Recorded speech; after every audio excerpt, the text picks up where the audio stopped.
जब सोच ही आउटडेटेड हो गई, तो कांग्रेसियों ने अपना कामकाज आउटसोर्स कर दिया। प्रधानमंत्री श्री नरेंद्र मोदी जी ने आगे कहा, जब इतनी बड़ी पार्टी जिसने दशकों तक राज किया देश पर, इस देश पर, उसकी ये दुर्दशा देखकर बहुत बहुत दुख होता है। एक तंज कसा कांग्रेस पर, आगे वो क्या कहते राज्यसभा में सुनिए। आदरणीय सभापति जी, हमको बहुत सुनाया गया है और हमने सुना है। लोकतंत्र में आपका कहने का अधिकार है और हमारी सुनने की जिम्मेवारी है। और आज जो भी बातें हुई हैं उसको मुझे देश के सामने रखनी चाहिए और इसलिए मैं प्रयास करूंगा। आदरणीय सभापति जी, ये जब सुनता हूं, उधर भी सुना इधर भी सुना, मेरा विश्वास पक्का हो गया कि पार्टी सोच से भी आउटडेटेड हो गई है।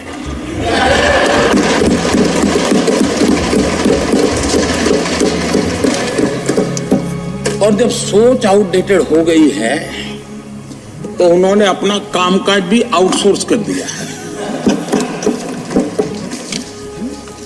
देखते ही देखते इतना बड़ा दल, इतने दशकों पर तक देश पर राज करने वाला दल, ऐसा पतन, ऐसी गिरावट हमें खुशी नहीं हो रही है। हमारी आपके प्रति संवेदनाएं हैं, लेकिन डॉक्टर क्या करेगा जी, पेशेंट खुद। आगे क्या बोलूं?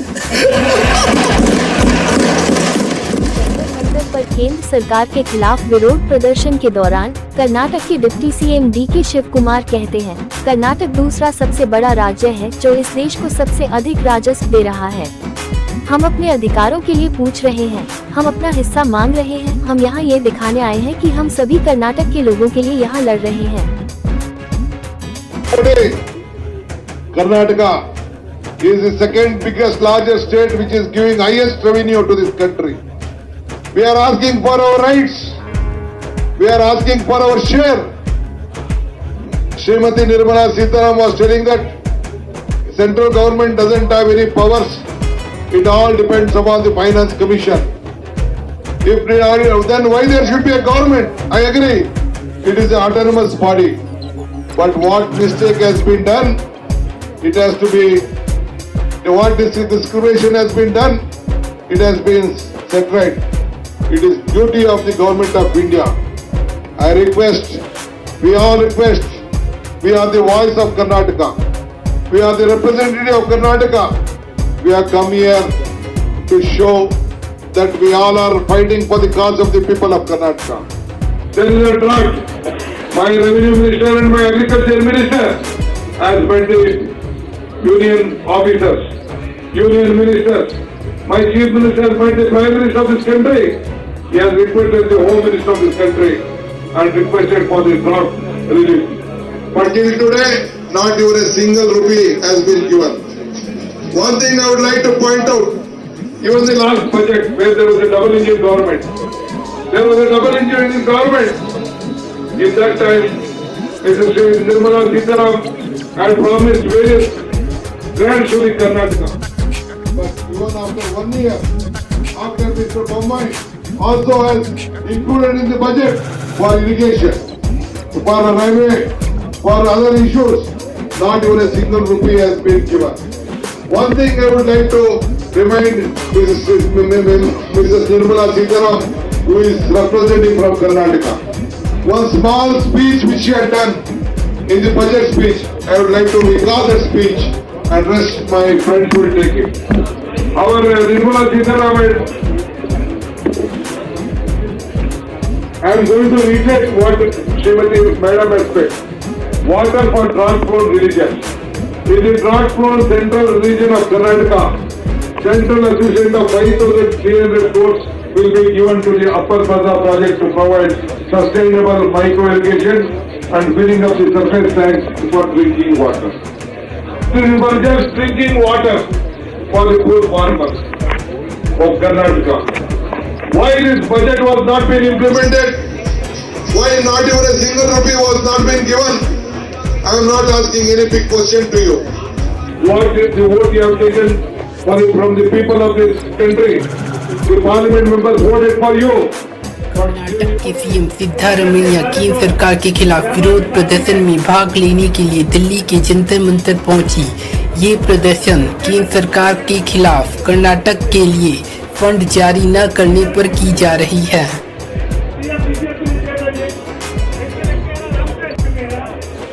कर्नाटक के सीएम सिद्धारमैया केंद्र सरकार के खिलाफ विरोध प्रदर्शन में भाग लेने के लिए दिल्ली के जंतर मंतर पहुंची। ये प्रदर्शन केंद्र सरकार के खिलाफ कर्नाटक के लिए फंड जारी न करने पर की जा रही है।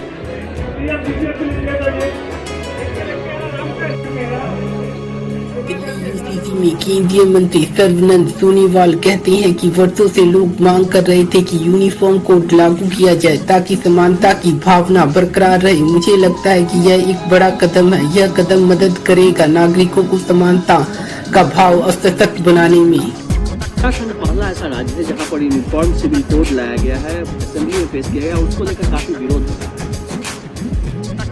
देखिए, ये देश में पर्सनल लॉ बहुत कॉम्प्लेक्स, सदियों से लोगों का यही अपेक्षा था कि यूनिफॉर्म कोड लाया जाए ताकि सब लोगों का बीच में equality, the sense of equality, और सब लोग बड़े इज्जत से जिए। तो समाज में वो व्यवस्था लागू करने के लिए हमारे देश के आदर्शवादी नेता, दुनिया के सबसे लोकप्रिय नेता प्रधानमंत्री नरेंद्र मोदी जी ने जो अभी कानून लागू करने के लिए आह्वान की है, तो मुझे लगता है ये बहुत बड़े कदम है और देश की जनता को सशक्तिकरण करने के सिलसिले में ये बहुत काम में आएंगे, क्योंकि यहाँ सबको इक्वल राइट दी जाएंगे और सबको मतलब बड़े इज्जत से जीने का मौका मिलेगा। तो मुझे लगता है कि ये स्वागत का एक विषय है। मैं स्वागत करता हूँ और विशेष रूप से माननीय प्रधानमंत्री जी को बहुत बहुत धन्यवाद देता हूँ। उत्तराखंड सरकार को भी धन्यवाद देता हूँ। धामी जी को, हमारे चीफ मिनिस्टर, उन्होंने भी अपने सहयोग के साथ जो भी कदम उठाया ये बहुत सराहनीय है।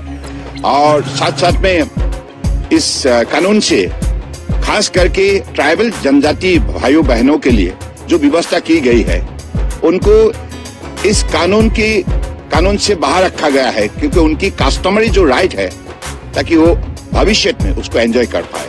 तो इसलिए मैं जनजाति होने के नाते मैं तो कहूंगा बहुत बड़ी व्यवस्था ली गई है और उत्तर पूर्व के मुझे लगता है कि और देश की जितना भी 10 करोड़ से ज्यादा जनता जी भाइयों बहनों के लिए मुझे लगता है कि ये कानून बड़े बड़े आदरणीय होंगे।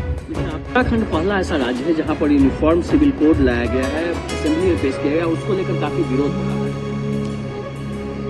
देखिए, ये देश में पर्सनल लॉ बहुत कॉम्प्लेक्स, सदियों से लोगों का यही अपेक्षा था कि यूनिफॉर्म कोड लाया जाए ताकि सब लोगों का बीच में equality, the sense of equality, और सब लोग बड़े इज्जत से जिए।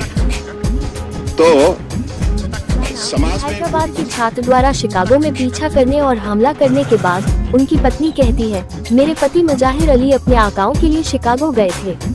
वहां पर उनके साथ एक घातक हमला हुआ। ये हमला उन पर 4 फरवरी को लगभग 1 बजे हुआ। सुबह लगभग 6 बजे मुझे हमले का व्हाट्सएप वीडियो मिला। वो गंभीर रूप से घायल थे। वहां की सरकार ने उसे कोई उचित उपचार नहीं दिया।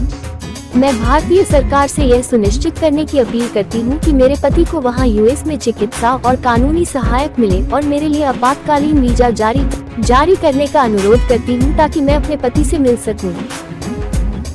मेरे हस्बैंड सैयद मुजाहिर अली शिकागो गए थे मास्टर्स के लिए।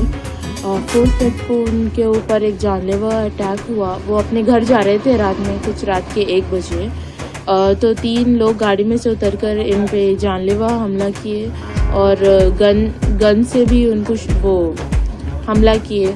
और मुझे कुछ 4 बजे मालूम पड़ा कि मेरे फ्रेंड ने कॉल किया कि इन पर अटैक हुआ और कुछ 6 बजे के करीब मेरे पास व्हाट्सएप वीडियो आया जिसमें बहुत ज़्यादा उनको खून बह रहा था। तो उसके बाद से मेरी इनसे ज़्यादा बात नहीं हो पाई। वो बहुत ही ज़्यादा इंजर्ड है, फिज़िकली भी बहुत डैमेज्ड है और मेंटली भी अभी उनकी हेल्थ स्टेबल नहीं है। तो और वहाँ की गवर्नमेंट ने ऐसा कुछ ख़ास मेडिकल ट्रीटमेंट भी नहीं दिया उन्हें। तो मैं यहाँ की गवर्नमेंट से अपील कर रही हूँ कि मेरी हेल्प कीजिए कि उनको मेडिकल और एक लीगल एक्शन वहाँ पर हो और उनकी मेडिकली भी हेल्प हो। और अभी तो वो ऐसे स्टेट में नहीं है कि बात भी करें। तो मैं रिक्वेस्ट कर रही हूँ कि मिनिस्ट्री ऑफ एक्सटर्नल अफेयर्स से और गवर्नमेंट ऑफ इंडिया से कि मेरे लिए एक इमरजेंसी वीज़ा इशू करे जिससे मैं मेरे हस्बैंड के पास जा सकूं और उनको सपोर्ट कर सकूं। सभापति श्री जगदीप धनखड़ नाम लेते हैं निम्नलिखित सदस्यों के साथ उप अध्यक्ष के पैनल का पुनर्गठन किया गया है। Sulata Deo, Mamata Mohanta, Saroj Pandey, Vandana Chauhan, doctor Sudhanshu Trivedi, Rakesh Sinha, VL Narasimha Rao, doctor Amar Pattaya. RLD पर केंद्रीय मंत्री और अपना दल पार्टी के राष्ट्रीय अध्यक्ष अनुप्रिया पटेल कहती हैं, मैंने मीडिया रिपोर्टों को पढ़ा है जिसमें कहा गया है कि RLD NDA परिवार में शामिल होने जा रहा है। मैं अपनी पार्टी की ओर से उनका स्वागत करती हूं। मुझे RLD और भाजपा के बीच सीट वितरण की जानकारी नहीं है। मैं NDA में शामिल होने के लिए यूपी या कहीं और से किसी भी पार्टी का स्वागत करूंगी ताकि NDA मजबूत हो जाए।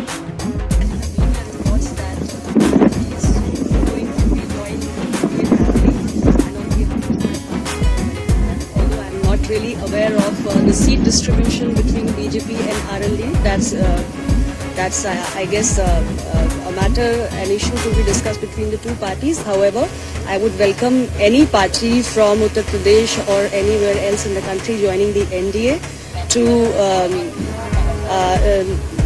to make sure that our NDA gets even stronger.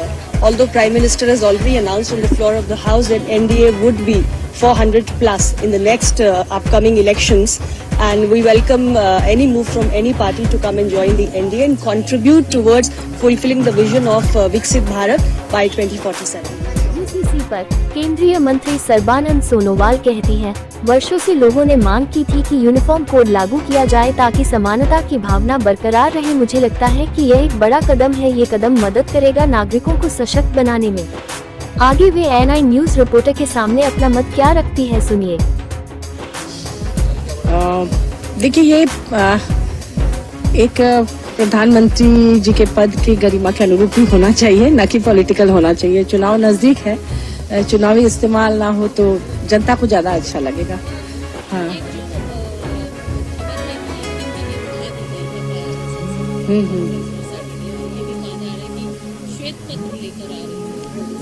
जी,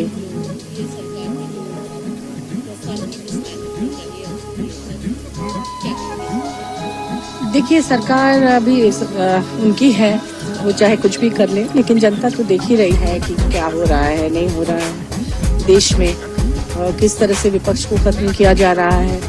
तो लोकतंत्र है, विपक्ष की अपनी भूमिका है, विपक्ष को हमेशा सम्मान देना चाहिए ताकि लोकतंत्र का अस्तित्व बचा रहे।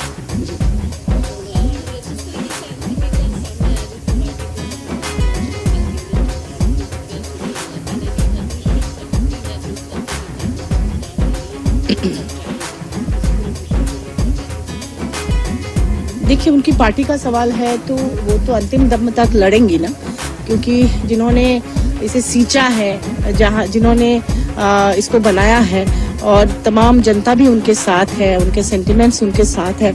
ऐसे में इतनी आसानी से कोई अदृश्य शक्ति के दबाव में अगर वो भी जाता है तो उसको वो फील्ड कैसे छोड़ सकते हैं?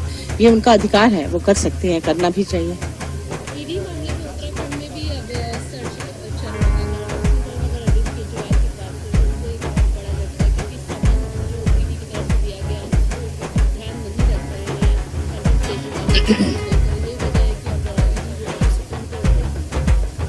देखिए, जो भी भाजपा में आ गए हैं, ऐसे बहुत सारे नेता जिन पर खुद भाजपा के बड़े नेताओं ने भ्रष्टाचार के आरोप लगाए, और बहुत बड़े बड़े भ्रष्टाचार के आरोप लगाए, और 4 दिन 5 दिन बाद जब वो भाजपा में आ जाते हैं तो उन्हें बहुत ही महत्वपूर्ण पद दे दिया जाता है, मंत्री बना दिया जाता है, उनके केसेस खत्म कर दिए जाते हैं। ये सब देखकर लोगों के मन में ये आशंका है कि क्या केंद्रीय जांच एजेंसियां तटस्थ भाव से, निष्पक्ष भाव से काम कर रही हैं। इसी की वजह से लोग कतरा रहे हैं वहां जाने, क्योंकि राजनीतिक रूप से बायस्ड होकर कहीं कोई कार्रवाई ना हो, जैसा हर स्टेट में देखने को मिल रहा है। अभी आपने झारखंड में भी देखा कि क्या हुआ। उससे ज्यादा, बहुत ज्यादा भ्रष्टाचार के केसेस जो हैं वो भाजपा के कई नेताओं के नाम हैं। किसी को गवर्नर बना दिया जाता है, किसी को पार्टी में आने के बाद उनके केस खत्म कर दिए जाते हैं या उसे ठंडे बस्ते में डाल दिया जाता है। हमारे मुख्यमंत्री थे माननीय हेमंत सोरेन जी, उन पर जो केस है उसके अगेंस्ट में कोई डॉक्यूमेंट नहीं है। जैसे कि उन्होंने विधानसभा में अपने भाषण में भी कहा कि अगर कोई दस्तावेज हो तो वो राजनीति से संन्यास ले लेंगे। तो ऐसे मामलों में किसी को इतनी कड़ी सजा, किसी को जेल और किसी के यहाँ ईडी जाती तक नहीं है। तो इस तरह से देश देख रहा है और ये लोकतंत्र के लिए बहुत ही खतरनाक है। केंद्र के खिलाफ कर्नाटक कांग्रेस के विरोध पर कर्नाटक के मंत्री प्रियांक खड़गे कहते हैं 4-5 मांगे हैं। करों का विचलन, हमें सूखा राहत राशि नहीं मिल रही है। केंद्र को ये समझना चाहिए कि कर्नाटक एक आर्थिक बिजलीघर है। देखिए कर्नाटक कांग्रेस के विरोध पर कर्नाटक के मंत्री प्रियांक खड़गे क्या कहते हैं। यहाँ पे 4-5 डिमांड है। एक तो डेवल्यूशन ऑफ टैक्सेस में जो हमको अन्याय हो रहा है उसके खिलाफ है, नंबर 1। नंबर 2, जो 18,000 करोड़ हमको ड्रॉट में मिल रहा है, ड्रॉट रिलीफ में मिल रहा है, वो नहीं मिल रहा है, उसके खिलाफ है। और जो मनरेगा में हमको 100 दिन से 150 दिन करना है बिकॉज ऑफ द ड्रॉट, वो भी नहीं हो रहा है। तो ये सब मिला के हम प्रोटेस्ट कर रहे हैं। केंद्र सरकार को ये हमारा निवेदन है, आग्रह है कि कर्नाटक जो है एक इकोनॉमिक पावर हाउस है। हम जितना हम टैक्स देते हैं उतना हमको वापस दिए तो हम भी देश के लिए ज्यादा कंट्रीब्यूट कर सकते हैं। तो जो टैक्स में भेदभाव का आरोप लगा रहे हैं क्या डिमांड है आपकी? आप यहाँ पे 4-5 डिमांड है। एक तो डेवल्यूशन ऑफ टैक्सेस में जो हमको अन्याय हो रहा है उसके खिलाफ है, नंबर 1। नंबर 2, जो 18,000 करोड़ हमको ड्रॉट में मिल रहा है, ड्रॉट रिलीफ में मिल रहा है, वो नहीं मिल रहा है, उसके खिलाफ है। और जो मनरेगा में हमको 100 दिन से 150 दिन करना है बिकॉज ऑफ द ड्रॉट, वो भी नहीं हो रहा है। तो ये सब मिला के हम प्रोटेस्ट कर रहे हैं। केंद्र सरकार को ये हमारा निवेदन है, आग्रह है कि कर्नाटक जो है एक इकोनॉमिक पावर हाउस है। हम जितना हम टैक्स देते हैं उतना हमको वापस दिए तो हम भी देश के लिए ज्यादा कंट्रीब्यूट कर सकते हैं। तो जो टैक्स में भेदभाव का आरोप लगा रहे हैं क्या डिमांड है आपकी? लाइक कीजिए, सब्सक्राइब, शेयर कीजिए और कमेंट कीजिए AI न्यूज़ को।